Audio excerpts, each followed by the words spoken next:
Welcome to Cardboard Conjecture. We're a podcast about board games where we have opinions and conclusions formed on the basis of incomplete information. This episode of Cardboard Conjecture is brought to you by these great Saskatoon businesses: Amazing Stories Comics on 8th Street, Dragon's Den Games on 8th Street, and Breakout Escape Rooms on Faithful Avenue.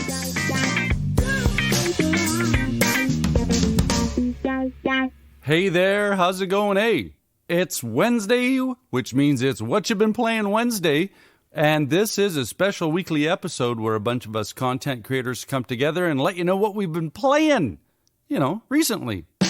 And on this episode are the Meeple Dungeon, Board on the Air, the Tabletop Bellhop, Dice and Dragons, the Bridge City Boardgamers community, and Cardboard Conjecture. And as always, please take the time and have a look at the links to the What You've Been Playing Wednesday cast. And now, enjoy.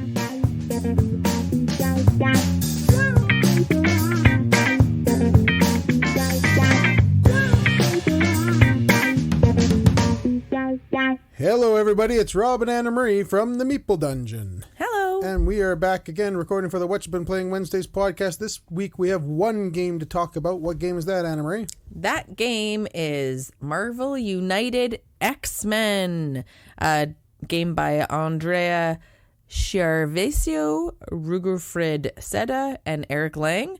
That one was easy to say. Mm-hmm. And art by Edouard Guiton, and published by Spin Master Games and Simon or Come On Games. Yes. X-Men United.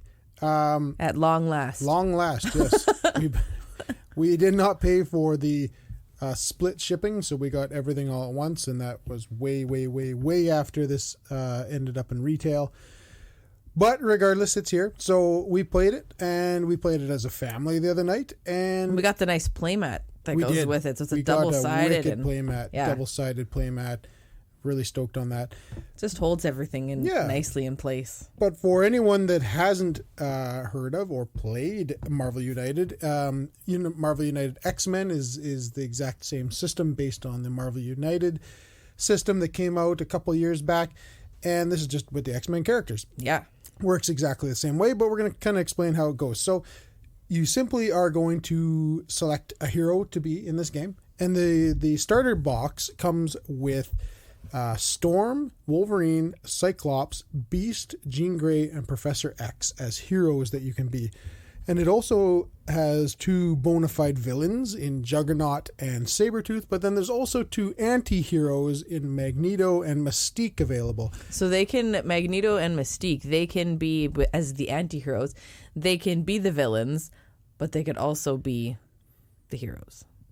Yeah, they can be villains or heroes, and they come with both decks. Yeah. They come with everything that's needed to play with them either way. Which is neat. Yeah, which is really cool. And we decided to play against Magneto because it just seemed like the right decision to make.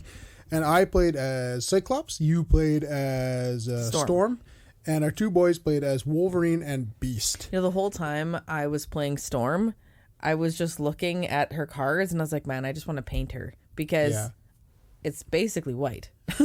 It'd be a nice one white to hair, just white suit, a lot simpler. A lot of white and yellow. Yeah. I was like, I wouldn't have to be so detailed on these on her, but I do like the way these ones look when they're painted. So yeah, you've done a good job painting the original Marvel United. Yeah. So, be fun to get our new paintbrush or our airbrushes going on these. Yeah. Sorry, side note. But yeah, no, it's a very cool game, and the way it works is you select your hero and who you're going to be, and you get a starting deck of cards for that hero, and then you pick a villain, and we picked Magneto for our first game. And you get a little special villain dashboard card that goes out onto the mat, and it kind of gives you the special rules and special setup things that go for that particular villain. Right. They all operate similarly, but all differently. Yeah, they all have little specific things that are unique to them that change with each villain. Yeah, and you also are going to lay out 6 random locations, and there's a whole bunch of locations to pick from. There's the jet, there's the Xavier Institute of Higher Learning. There's the Sentinel Space Station. There's the Weapon X facility, stuff like that. And you're going to put out these 6 different locations, and you're going to put out a different villain. It's kind of like their villain deck, not their villain deck, but like a villain card attached to each one, and those could be like different objectives you kind of have to take down, or like sidekicks that you have to take down, like the Blob and such. Yeah. For Magneto, they had the Blob and Scarlet Witch and Quicksilver were in there as his henchmen. Yeah. And and then you end up playing this game in a really cool way. You have a starting hand of 3 cards. Yeah. And you draw a card on your turn, and then you're going to simply play 1 card from your hand. Yeah. And away you go. And the way it works is you play it into the storyline, which is really cool. It's the circular part of the board. It's basically, the circle is the outside of the board. And you're going to play a card down. Well, actually, to begin the game, you're going to start with the villain. The villain's going to play a card, and it's going to activate a few things on that card, and you are going to the villain's going to move around from location to location, and he's going to do a few things to you, maybe hurting you or making you lose cards. Yeah, he's going to spread some minions around and make things more difficult for you. And then you're going to go to the hero phase where we play down a card. And pretty neat the way it works is because if I go, say it's you and I playing, and the villain went first, so Magneto would play his card down, do a few things. Yes, I would play my card down, and on my card there's a few icons. There's punching, there's moving, and there is heroic actions. Yes. And the punching is simple. You just, for every punching icon you have, you can attack a villain in your space if you've got to that point. You can't attack them out the gate. You have to do a few things before you can do that. Or you can use the move icon and move from location to location, however you'd like. Or use the heroic action, and those can be used in various different ways to activate cards and take down henchmen and save civilians and do these kind of things. And then there's also just a wild that you can use to do any one of those 3 actions if you'd like. And so if I played my card down and I did an attack action on mine, maybe it had 2 attack icons at the bottom. Yeah. Then it's your turn, and you get to do the follow-up. So you get to use my card and your card. Which is pretty cool, because then you're not just limited to the 1 or 2 actions you have. You get additional ones, which can really help if you didn't have the best card pick in your hand, or maybe you had an awesome pick and you can really wallop somebody. Yeah, so you kind of get to work together and be like, okay, so if I play down my double attack card this turn, and then I know it's your turn, and then you play down a movement with an attack, and you were able to move over onto an attack for 3, say the bad guy's location, and attack for 3, exactly. Yeah. So you can do all those kind of combinations. It's really cool that way. And the game is just really, really well made, and it's a very good family game. It's fantastic. It's simple, but it's full of strategy and tactics. And there's very little text on the cards. There are maybe a couple cards in your deck that have text. Very simplified. So it's because it's a co-op game, you can help the kids at the table and things like that. Yeah. But just if they need help reading or whatever, but they can make their own decision. But you say, what card do you think you should play, buddy? Yeah. And he's like, oh, I think this one. All right, good. Perfect. And you're going to learn whether or not that was a good decision or not. Yeah. And you kind of work your way through. It's great. It's a great game. It's a great system. And of the boxes we got, so we'd ordered the Marvel United X-Men, obviously the core box. Yeah. But then that also came with the X-Force box, and then the Pledge box, the big stretch goal box, which has another 50 something mutants in it, which is crazy. And then we also added on the Guardians of the Galaxy box because we really like the Guardians of the Galaxy. Yeah. This game's great. And highly recommend it. Family game, fantastic. Yeah, and you can find the original Marvel United in a lot of box stores even these days at a fairly reasonable price. So if this sounds good to you, you should run out and get it. Take a peek, yeah. Yeah, but I think that's it. We got to run. And you can find us on Twitter and YouTube and our podcast and all the major podcasting sites, including our 35th episode, which just dropped yesterday. Yeah. And we're going to have a Meeple Dungeon podcast. Yeah, the Meeple Dungeon. We're going to have a 36th episode coming up shortly, which is going to feature Disney's Sorcerer's Arena Epic Alliance. Super excited for that. Yes, from the op. So stay tuned for that. But we're going to run. We will see you next week. Cheers. See ya.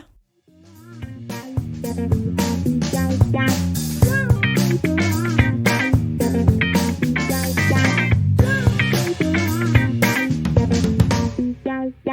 I'm David. And I'm Jordan. And we are Board on the Air, a weekly radio show in Saskatoon on CFCR. And this is What Have You Been Playing? On tonight's broadcast session, on today's session, we are talking about the Oracle of Delphi, a Stefan Feld game brought to you by TMG, who has gone away. This is a game I picked up at ToonCon, which is the Saskatoon board gaming convention gaming show.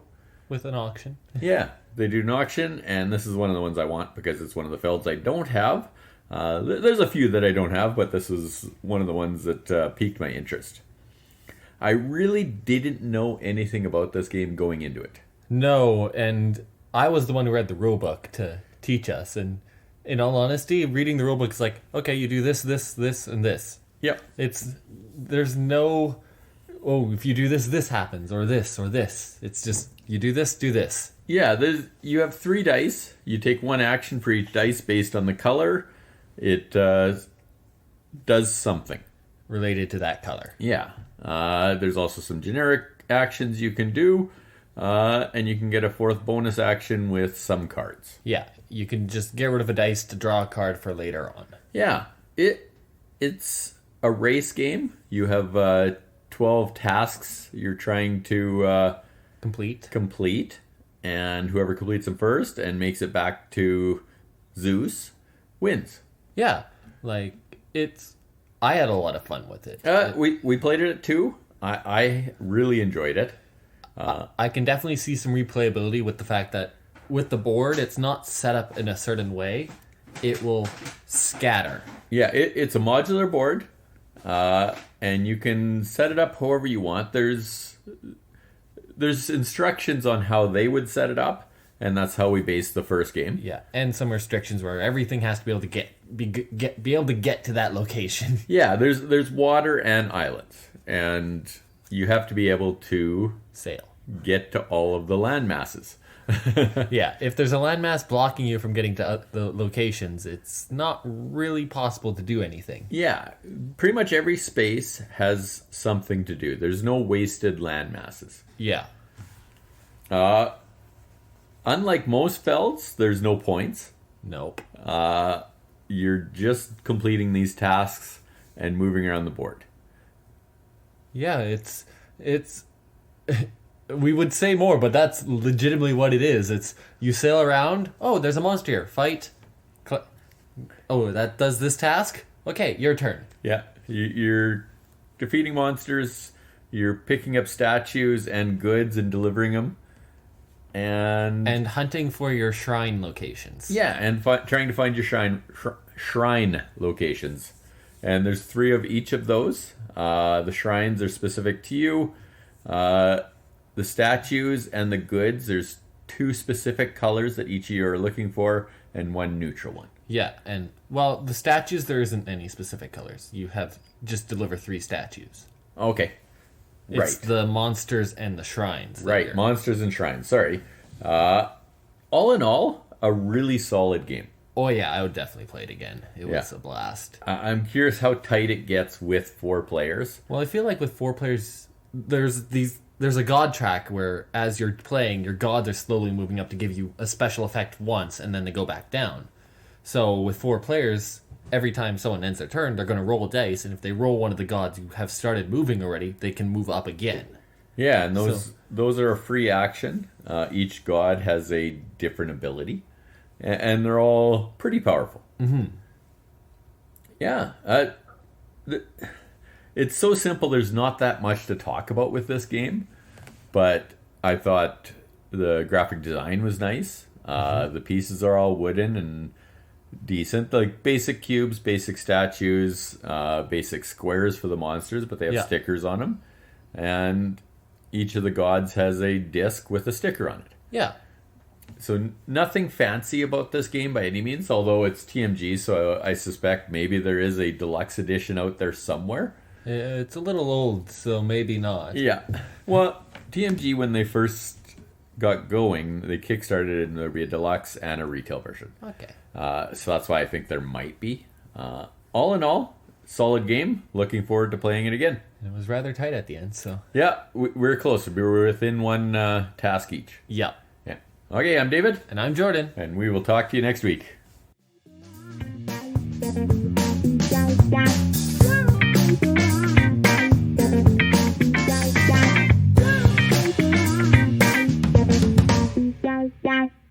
Hello and welcome to the Tabletop Bellhop segment of What You've Been Playing Wednesday. I am Moe T, the Tabletop Bellhop, your cardboard concierge, working with you to make your game nights better. Now this past weekend, Sean was down and we got in a ton of gaming. Now since I've got limited time for this segment, I'm just going to mention each game and then maybe have a comment or two. If you're curious to hear more about these games, specifically what Sean thought of them, tune into our live show tonight, as I'm going to be getting Sean's thoughts on each of them. So first up was Shadow Kingdoms of Valeria 4-player. I really dig this dice-driven worker placement game set in the Valeria universe. In this one, you play the bad guys, raiding the lands, and I really enjoy the worker placement system, the engine building, and the way the dice work.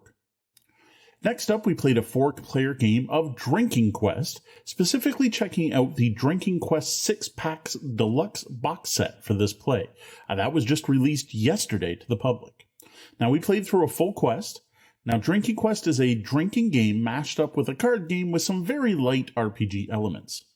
As expected, Tori and Kat love this game, and I don't think I've heard Sean laugh this much at a game table in years. Now, this really was a hit with this group at least. Now, here's another reason to tune into our live show tonight, as I'm going to be doing a detailed review of Drinking Quest 6-Pack. So if you're curious to know more, join us at 9 on Twitch. Space Base hit the table next, and we played 6-player for the first time using the new rules in the Command Station box set.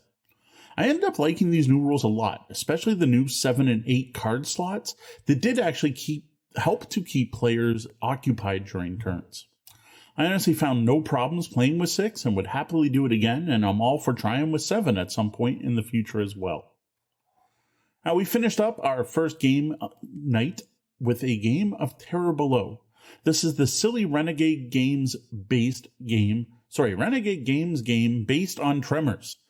This went pretty well, though there was a bit of rule confusion and rule referencing that we actually didn't see the first time Deanna and I tried the game. With playing with 4, just more situations came up. I really expected Tori and Kat to love it, and they did dig the game, but didn't love it as much as I was expecting. I think the biggest problem here was we saved this game for last, and we were playing it pretty late at night. I look forward to trying this with Tori and Kat again when it's not so late, and I think they'll enjoy it more. Moving on to Saturday, this started off with Hellbringer. Actually, most of the day was Hellbringer Day. Hellbringer is a card-driven roguelike dungeon crawler that has a lot of Diablo-style elements. Now, we're currently checking out a prototype copy. This game will be heading to Kickstarter later this month, or possibly next month. And I gotta say, as a prototype, this copy needed some work. The game was originally written in French, French-Canadian French, coming from a company out of Montreal. And whoever did their translation, I think, was English as second language, because the translation was terrible. Sadly, the game was basically unplayable as written, but thankfully I am in contact with the designer, and they helped walk us through many of the problems we were having. Now, once we did have everything figured out, we found there's a solid game here that feels quite different to other dungeon crawlers. And I think this can be great, though it does need some work before it gets to the public. Now, since Hellbringer is Diablo-based, I wanted to compare it to another Diablo-themed game. That's Sanctum from CGE. So we played that next. Now, I still really enjoy Sanctum. It's more of a dice game that's all about mitigating the randomness of the dice. You kill hordes and hordes of baddies and get tons and tons of equipment, and then have to figure out how to optimize that equipment while leveling up your character and combining your skills with the gear you found. It's still a really solid game, but the one thing it doesn't feel like Diablo at all is there's no sense of urgency. It feels like it needs a real-time element to give you that kind of pressure that Diablo gives you. But other than that, with all the equipping and fighting the big boss at the end, it does get that Diablo feel well. Next, we taught Sean Alien Frontiers. This is one of our favorite dice placement games, one of Deanna's favorite games of all time. Now, for this play, I took out all the expansions and just played with the base game, which I gotta say is still fantastic. I really dig Alien Frontiers, and this was a good reminder that we need to get this game to the table more often. This was followed by a game with the Quaxaquedlinburg with the Herb Witches expansion. Now, my daughter joined us for this one, and we had a ton of fun, especially since we played by the proper rules this time and didn't break the game due to misunderstanding one of the cards. So far, everyone I've played this game with agrees that Herb Witches is pretty much a must-have expansion for Quacks. If you have Quacks and don't have Herb Witches, you should get out there and pick up the Herb Witches expansion.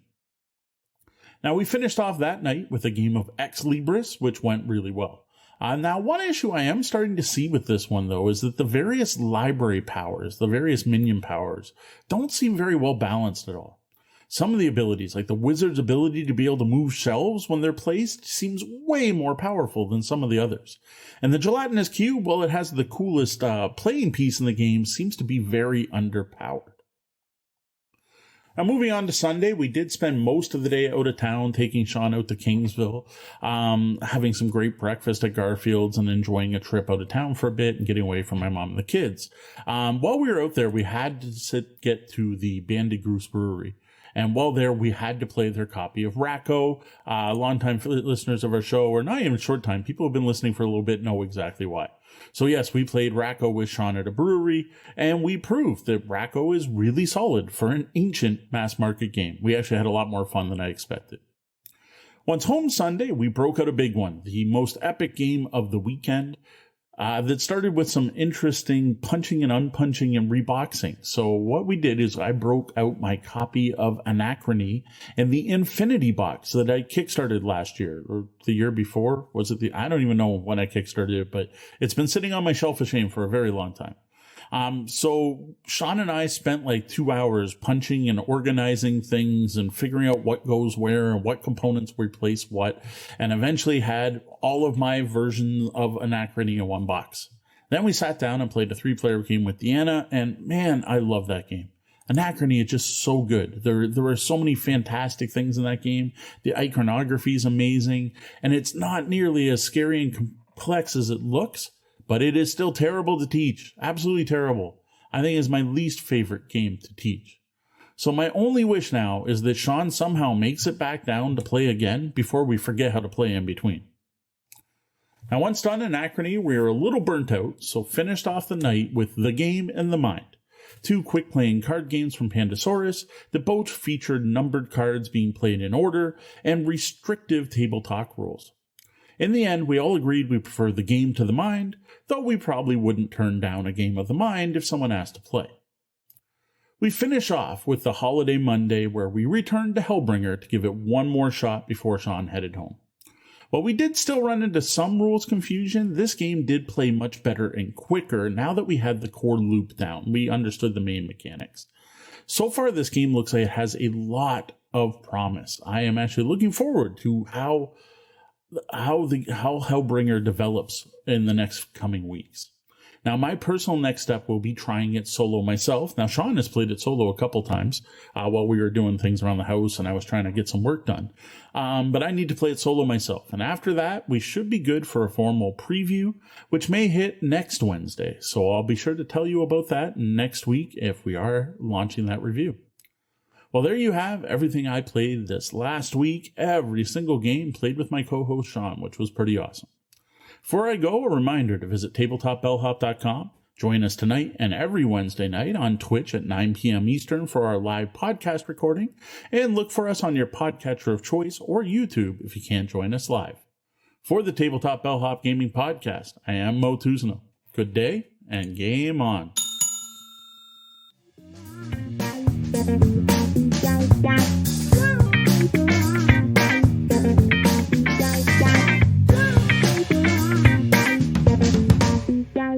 What up, gamers? I'm Jayson. I'm Julie, and together we're Dice and Dragons, and you can find us on Facebook, YouTube, Instagram at Dice and Dragons, and on Twitter at Dice and Dragon. And what is it today, Julie? It's What You've Been Playing Wednesdays. So we have been playing My Hero Academia, the Plus Ultra board game. If you're fans of the anime series, you'll totally understand that. And I'm completely getting a sideways glance from Julie, but I'm not going to stop doing it because It Makes Me Smile. Now, this is published by Jasco Games and designed by Ryan McLean. It is a dice chucking game for 2 to 4 players where you're going to be working together a little bit because that will also help you score some victory points, which are called hero points in this game. But essentially, you're trying to complete tasks, survive encounters, defeat villains, and gather allies as you strive to become the first player to get 20 victory points. Did I miss anything at all, Julie? No, it's a pretty basic game. All right. So what did you think of this game? I guess I let it out of the bag a little bit in advance there. Yeah, this is a pretty basic game. It's a dice chucking game for all intents and purposes. There's a little bit of they call them the quirks, that come into play a little bit, and they're very asymmetrical. They're not all the same quality, I would say. No, definitely some people's quirks are better than others, which goes with the theme of the show. However, it doesn't necessarily make for fantastic gameplay on that note. And I'll agree with Julie, this is definitely a very basic game, and when she means basic is there are dice chucking games where you've got a lot of mitigation, a lot of things that you're trying to put together to really make it so you can control what your rolls are. In this case, this is very much a throw the dice, see what you get, and try to make the best decision possible.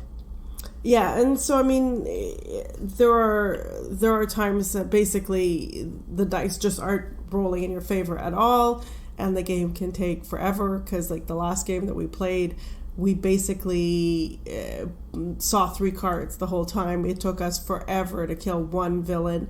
And they felt like the game was going to go on forever, honestly. Well, we were getting a lot of points, so I never really felt like the game was going to go on forever. That being said, I did feel like the game was very uninteresting. And that's where we come into with some of the flaws of the game. This is a 4-player game, but definitely feels like when you're playing with 2 players, which we did, you might not necessarily get a lot of good cycling of cards. I mean, in one of the games, I was running away with it, and then a couple bad rolls just completely demolished me, and Julie came back for a win. But if I'd gotten my rolls, Julie was annihilated. I would have had 20 victory points and she would have had like 4 or 5. So this is very much a game where the dice are going to decide the winner more so than anything else. The quirks will help you mitigate it, trying to get an ally, or if you even see allies, because they may not always show up depending on how your deck is shuffled. You can mitigate some effects, but they are very, very small. I think we've talked enough about this game. I'd like to, we can say you can check out our review tomorrow to get the full details of it, but it's a simple game, and I think we've spoken enough about it. Yeah, there's really not that much more to add. This is going to be probably our shortest segment that we've ever done on What You've Been Playing Wednesday. Well, I think we can talk about the other game when we brought back to the table. I thought we were saving that well. We should have another game for next week, so we will be perfectly fine. We did get Aeon's End Legacy of Gravehold by Indie Boards and Cards, designed by, trying to remember everyone, it's Nick Little, Kevin Riley, and Sydney Engelstein. I did that all from the top of my head. So yeah, pumping the chest there. Pretty proud of myself. So we finished this game up, which was something I've been wanting to do for at least, I think, a month and a half now. We just weren't finding the time. So one of the reasons why we played My Hero Academia is because it was going to let us make the time to get our last mission completed. And yeah, I have to say it's a satisfying ending. Yeah, definitely. I think it lives up to the rating we had given it. We really enjoyed it, and I guess spoiler alert, we enjoyed it still. Yes. Well, I would say that this is definitely a finale of sorts for Aeon's End. Like, you'll understand if you've been playing the game for a long time. And the reason why I'm mentioning it is that players that have a lot of experience with Aeon's End are going to enjoy this potentially a lot more than people that are just coming at this as your first game. It really kind of resolves quite a few storylines and sets up the series for more to come if they so choose, but it definitely has a bit of finality to it as the world changes into a completely new state. And that's all I really want to say about it. But if you're an Aeon's End fan, you do not want to miss out on this game. I agree. We had a lot of fun, and I'm glad we finished it. Yeah. Aeon's End Legacy, I think, is still our favorite because you're building your own mage, and we really didn't understand why you weren't building your own mage in this Legacy game, but seeing where everything ended up, the story and the journey that you went on, it made sense that we were upgrading mages that have been, some of them have been there since the very start of the franchise. Yep. So again, we'll have that come out. This was a bonus. We came back and talked about it again in another video. And that's going to come out probably in a few weeks. So that one you'll have to watch for on the channel. I'll say hit the bell. You'll be notified when we have new content. Yeah, so I'm not quite sure when that's coming, but it will be within a reasonable amount of time. Coming up next, because we finally got a little bit ahead because we're playing a lighter game, we're going to get a chance to dive in on Marvel Champions, the Sinister Motives campaign expansion. Maybe slip in some other hero packs. I don't know. It is a Spider-Man focused campaign, so I think we're going to want to play as the two characters that are in this. But you can expect to hear us talking about that on What You've Been Playing Wednesdays next week. And on that note, we're going to remind you to keep playing games.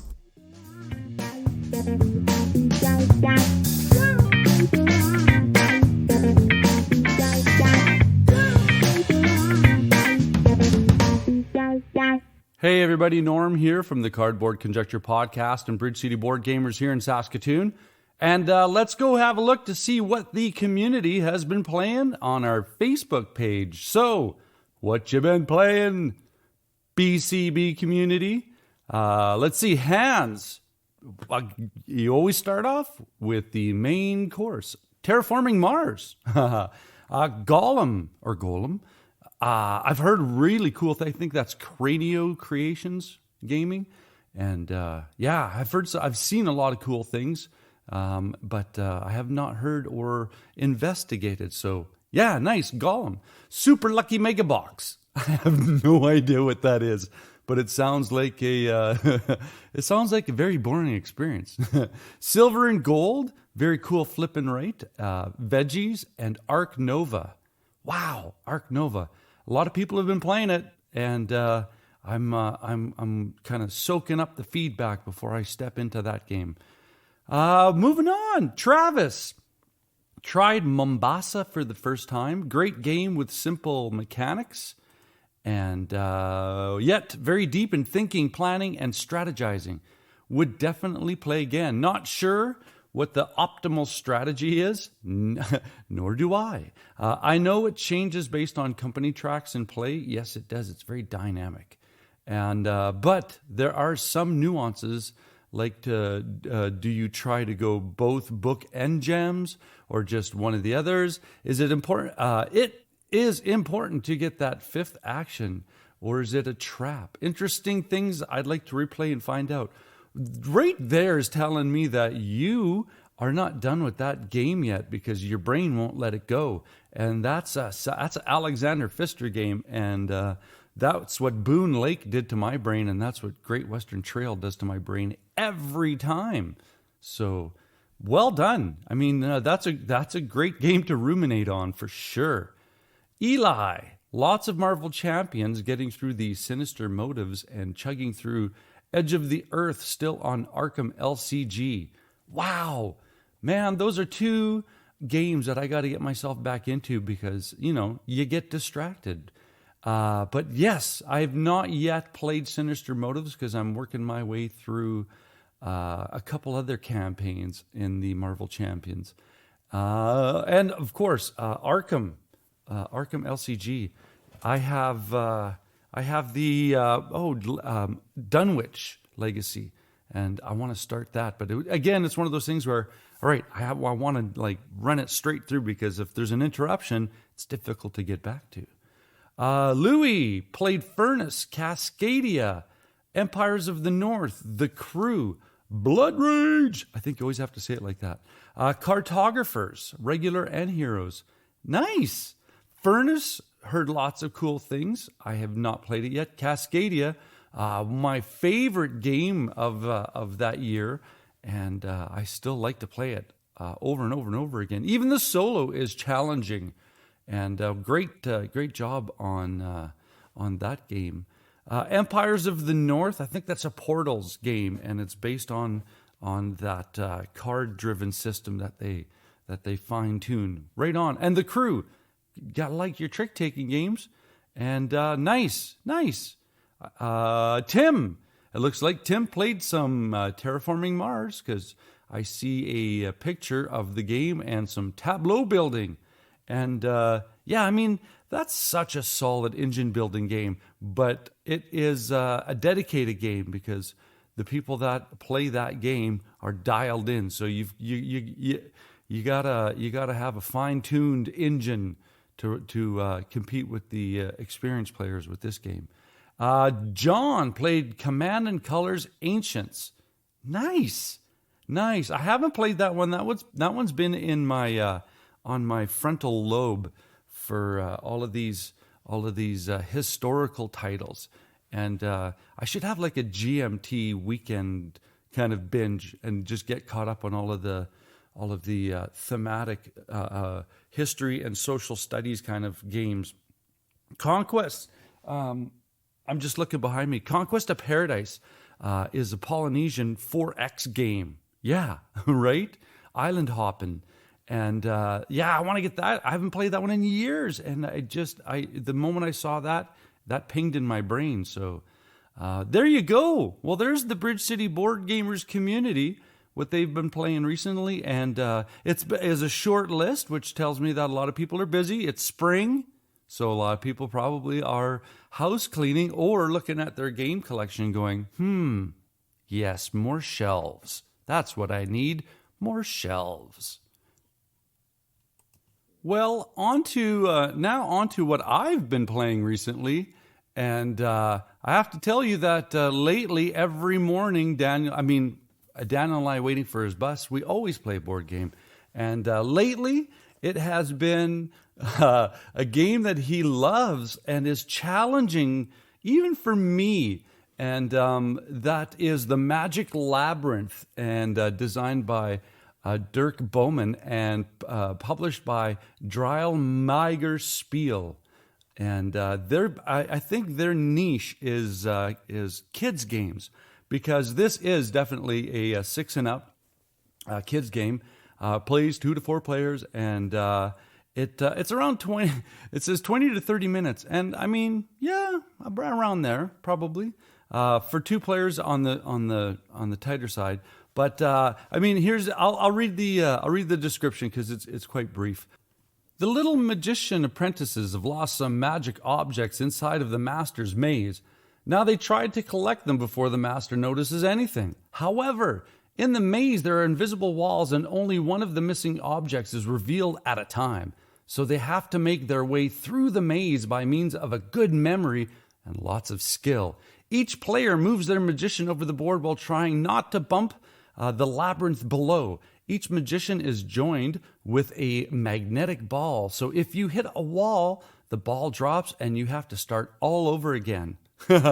Yeah, exactly. So this is probably the only roll and move game most likely the only roll and move game that I play. Because there's a lot more cool mechanisms than roll and move. But this, you have a D6, and the highest number on the D6 is 4, and then there's kind of a couple repeated 1s and 2s and 3s kind of thing.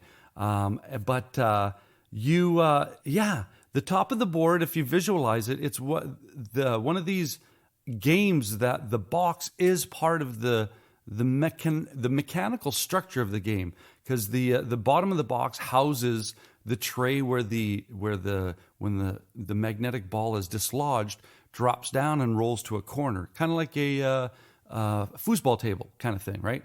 So on the top of the board, it's flat, only a picture of a maze with this kind of like fisheye perspective of posts in the diagonal corners, and underneath that is another kind of perforated grid system where you're able to put these little wooden walls. And that's where this idea of invisible walls comes from, because it takes the physics brilliance of magnetism, because the pawn that you have on the top of the board has a strong earth magnet on the bottom that can hold the magnetic ball underneath. And you basically move orthogonally connected kind of path through this maze. And when you get to the object, now again, the objects are, this is the cool part too, it's a bag drawing kind of thing. So there are 24 objects on this grid pattern that you look from above on the board. And in the bag represents a disc of each of these images. So you reach in the bag and you go, oh, I have to go get the feather. So you look on the board where the feather is, you start from your corner, you roll the dice and you move. Now, it's a memory game. And it's so, sometimes your mind is caught in between, where do I need to go? And I forgot if is there a wall here, is there a wall here? And the most devastating part is when you finally roll a 4, that in your first move you run into a wall and your ball drops. But your turn comes around so fast that there's not any of this kind of waiting for your turn thing. Now, if you know my son, he's a little cheat. Because you can, as you're moving, it says that once you move in a direction, you have to dedicate to that direction. Now, my son will go in and you can hear a little tap, tap, tap. And he'll little test move. And he'll look at me out of the corner of his eye kind of, you watching this? I hope you're not watching this. But comes down to, we're playing to have fun. And that's exactly what this game is. Even if there's times where he'll have, now again, how you win is, once you collect 5 objects, the first of 5 wins. And there's been times where I can't even get to my first one because I can't remember how the maze works. And then after every game, we give the board a 90-degree spin. So it spins the map that we've tried to create in our brain, and we go at it again. And I have to tell you, it's a challenge sometimes. And, because this is about 7:30, 7:45 in the morning that we're doing this. So I haven't had a coffee yet. Now, so we're talking fog, memory fog. So, but as far as wanting to find a game to play with your kids, this is a fantastic game, and I encourage everybody, if you see it, have a look at it. If it interests you, pick it up. It's a great game. We've had it for years now, and so there you go. That's the Magic Labyrinth. Now myself. I had the opportunity to, Dave, Gamer's Garage. Dave brought over Anno 1800, designed by my favorite Martin Wallace and published by Cosmos. And the story behind this one, the tagline is, fulfill the wishes of your population by producing ever more luxurious goods. And it is a turn-of-the-century tall ship kind of networking exchange. You have to trade in order to be able to build and grow. And Jordan refers to this as Tech Tree, the board game, it is your industry manufacturing. You've got your player tableau in front of you, and the game itself, I think it was based off of a computer game, is what they're telling me. And I love Martin Wallace, and I love this idea of trying to plan out in levels what you want to accomplish and how you're going to accomplish it.